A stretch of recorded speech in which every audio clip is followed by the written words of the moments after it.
ప్రభువైన యేసుక్రీస్తు నామములో మీకు అందరికి వందనాలు తెలియజేస్తున్నాను. ఫిలిప్పీయులకు రాసిన పత్రిక మొదటి అధ్యాయం 11వ వచనాన్ని మనము గమనిద్దాం. 11వ వచనం, యేసుక్రీస్తు ద్వారా వచ్చే నీతి ఫలంతో నిండి ఉంది, దేవుని మహిమ మరియు స్తుతి కొరకు.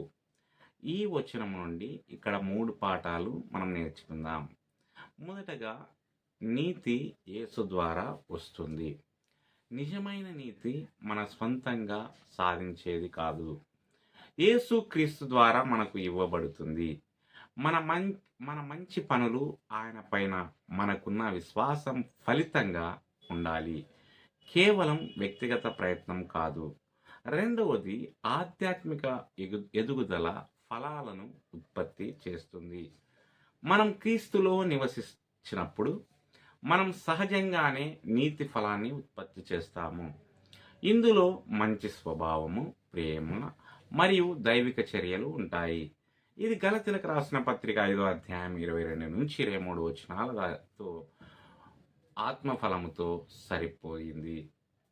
మూడవదిగా, ప్రతిదీ దేవుణ్ణి మహిమపరచాలి.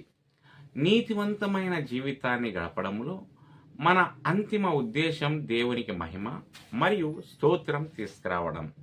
ప్రేమ, దయ మరియు విధేయతతో కూడిన ప్రతి చర్య మనకు కాకుండా ఇతరులను అతని వైపుకు సూచించాలి. దేవుడు ఈ మాటలను దీవించి ఆశీర్వదించునుగాక. ఆమేన్.